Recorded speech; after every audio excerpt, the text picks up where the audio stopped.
امر لبنان شو يصير؟ انت زعلت على رحيل بشار الاسد؟ اه طبعا. زعلت؟ طبعا.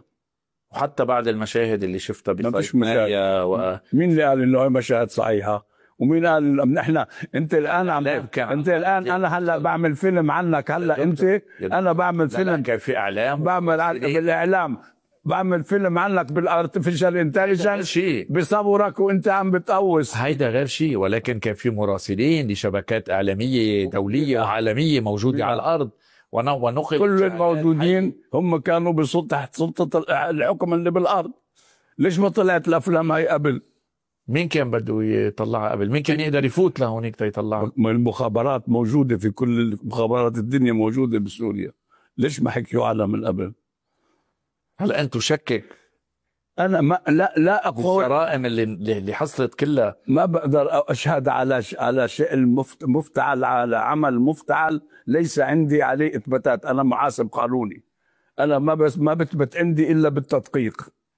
خلي يصير في تدقيق يا سيدي. مش دخلنا على العراق ودمرنا الجيش العراقي بتهمة انه في اسلحة نووية، واعترف وزير الدفاع الامريكي انه ما في اسلحة. لا ما تهم، خلينا عمليين يا زلمه. اذا بكره الشعب السوري اجى بانتخابات انتخب 90% احمد الشارع، انا معه. تقول له انا معه بقول له مبروك وانا معك.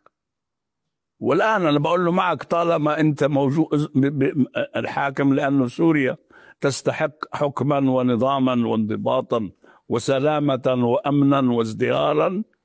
ولكن انا في نظري تنتهي المشكلة عندما ينتخب الشارع نفسه انتخبه. اليوم كتار عم يحكوا عن إمكانية تطبيع سوري إسرائيلي. شو تقديرك للموضوع؟ بدون تردد وبدون سؤال أنا أرفض أي تطبيع مع عدو محتل. يمكن يتفقوا على حل الأمور. أي أمور؟ برجع لي فلسطين، خروج الإسرائيليين من الأراضي السورية. برجع لي فلسطين. ليش سوريا؟ إنه ليه بده يكون السوري هو بده يتحمل عبء استرجاع فلسطين، أو اللبناني بيتحمل عبء استرجاع فلسطين؟ هل أنت مع علاقة دبلوماسية سورية إسرائيلية؟ يعني أنت مع علاقة دبلوماسية سورية إسرائيلية، إنه يصير في سفارة إسرائيلية بسوريا؟ أنا هذا القرار أؤيده عندما يتخذه السلطة المنتخبة. أنت جايبني وحطتني أنا، ما بحق لي أنا أحكي عن السوريين لأني أنا مش منتخب منهم. أنت بدك تعترف كسلطة، بدك شعبك يوافق. بس ينتخبك الشعب اعترف ويحط سفارة. معلش. طيب أنا بدي أختم معك بس حول معلومة وردت من فترة، إنه تعرضت للسرقة بمبالغ مالية ومجوهرات لا ما في مجوهرات. بحط وقتها ألماس وذهب ما لا شيء. شو اللي انسرق وليش تضخمت الخبرية الآن؟ يعني مثل أي خبر بيطلع بتضخموه. فعلا خضعنا لسرقة نقد. ما في إلا نقد. قد ايه القيمة كانت؟ كله مبلغ 2,000,000 دينار فقط. ما في لا مجوهرات ولا بطيخ. المهم إذا في ياخذوه بعطوهم هدية. أنا أما فلوس للشركة مش إلي تمويل. إحنا عندنا 180. عرف مين السارق؟ لا طبعا. هذا هو السؤال المهم. أن الدولة خلال 48 ساعة أمسكت جميع المسؤولين، وهم عصابة محترفة. تم القبض عليهم. قبضت عليهم وهم 6 أشخاص، وسيحالوا إلى المحاكمة الآن. واستردت منهم أغلب الأموال. هم لما سرقوا الفلوس وزعوها بين بعض، والشباب اللي وزعوها بلشوا يصرفوا فيها فعم بيرجعوها، عم بيستردوها. بس أنا أقول أننا نعمة هذا البلد الأمن والأمان الذي تحقق، إنه سرقة بهالحجم ومنظمة بأحدث التقنيات. معهم ماكينات تشق خزنة الحديد، وكيف يفسد. في حدا مقرب منهم منك؟ لا أبدا. من ضمن المجموعة أبداً. في حدا من داخل؟ أبدا. كلهم محترفين. دائرة أبو غزالي؟ أبدا. كلهم مجرمين محترفين. اجتمعوا 6 أشخاص وخططوا للعملية، واكتشفوا ومسكوا وسجنوا بعد خلال أقل من أسبوع. بس ب 24 ساعة 48 ساعة كانوا معروفين، وانتهت العملية. تدل على أن عندنا نظام أمن ونظام حماية ونظام حكم لا مثيل له في الدنيا. طيب آخر سؤال، لأنه عودي بيجوا هيك على راسي الأسئلة قبل ما ننهي. هل بتعتبر أنه النفوذ الإيراني انتهى في المنطقة؟ هل تعتبر أن النفوذ الفرنسي انتهى في المنطقة؟ إلى حد ما إيه؟ إلى حد ما إيه؟ يعني فرنسا لم تعد مؤثرة لما كانت مستعمر. طب كمان نفس الشيء إيران نفوذها أصبح في الحدود المعقولة. إنما أنا بطرح السؤال لأنه أكثر من 10 دول لها نفوذ وتدخل في لبنان أكثر من سوريا، أكثر من 10. إنهم تركيا ومنهم أنا عم بحكي مش لبنان، في المنطقة. أنا عم بقول إيران في المنطقة، نفوذها في المنطقة كلهم. ما فيش دولة عظمى. من أقوى نفوذ اليوم في المنطقة، إيران أو تركيا اليوم بالوقت الحاضر؟ ولا هاي الأكثر بين تركيا وإيران. لا، إيران طبعا. إيران لأنها تحتوي وتدعم مش سر، تدعم الفكرة التي هي فكرة إنهاء الاحتلال الصهيوني اللي اسمها تركيا كمان. لا عندنا نفس التوجيه. تركيا بتدعم وبتمول المنظمات الفلسطينية. لا بلاش مزح. طب من الأخطر على الشعب العربي اليوم، إيران ولا تركيا؟ من الأخطر على الشعب العربي اليوم، إيران ولا تركيا؟ من الأخطر على الشعب العربي اليوم؟ ما فيش خطر. إيران أو تركيا؟ من الأخطر؟ ما فيش خطر. لما هو إنه في خطر واحد اسمه إسرائيل. طيب بعيدا عن إسرائيل، من الأخطر؟ ما فيش أخطر. إيران أو تركيا؟ مثل أي دولة أخرى، إلى مصالح الدول الأخرى وكلها تريد أن، بس إذا في خطر بقرروا ما يعملوا. أنا أعطيني عمل عملته إيران يشكل عدوانا أو خطرا على أي دولة عربية، أعطيني عمل.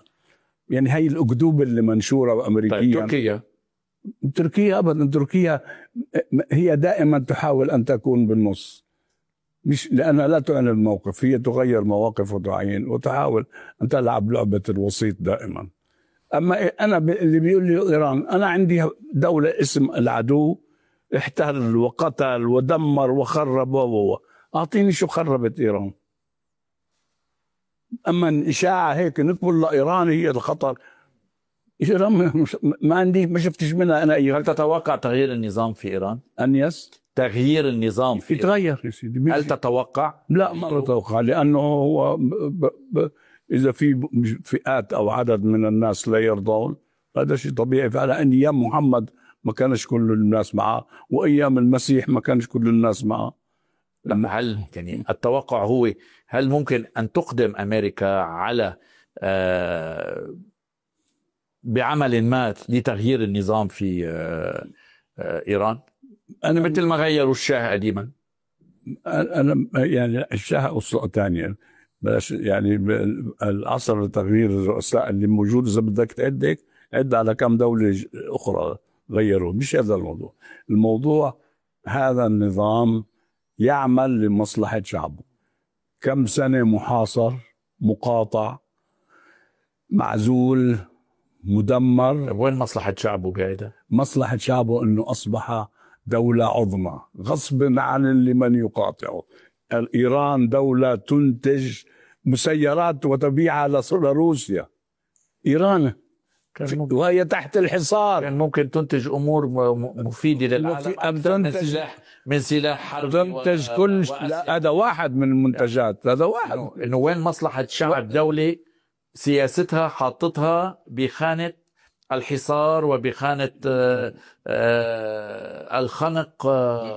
مش هي حاطينها السياسة حاطينها. هي السياسة اللي أدت إلى ما أدت إليه. لا، السياسة اللي تختلف عن ما يعتقد فيه الطرف الثاني الخصم. هي كل القصة اللي بدهم فقط دولة نووية وحيدة في المنطقة اسمها إسرائيل. نرجع إلى الخطة وهي السيطرة على العالم وجزء من العالم الشرق الأوسط. يجب أن يسيطر عليه أمريكا وسيطرة أمريكا من خلال إسرائيل، وكيف تسيطر هي بأن تصبح القوة النووية الوحيدة. حتى أنا أهيمن وأقول لجميع حكام العرب اسمعني وطيعني، أنا ما في غيري قوة. وجود هذه القوة الأخرى التي تسعى إيران أن تكون له ثمن، عم تدفع الثمن. هل سينهار الدولار؟ الدولار هل سينهار؟ الدولار ما في شيء اسمه ينهار. الدولار هو عملة كأي عملة، يعتمد على قوة الاقتصاد الذي يدعمه. يعني طالما في اقتصاد هو الذي يدعم، قوة العملة عم تنتج من قوة اقتصادها. الاقتصاد الأمريكي ما يزال هو الاقتصاد الأكبر والأقوى في العالم.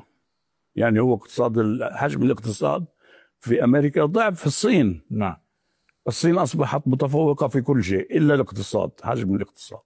الصين متفوقة، أصبحت تاجر العالم، أكثر دولة تتاجر مع العالم، مصنع العالم، أكثر دولة تصنع للعالم، مخترع العالم، تخترع جديد. طيب هيدا كله موجود، ليش الاقتصاد إذا كل هيدا موجود ليش أمريكا بعدها متفوقة بالاقتصاد؟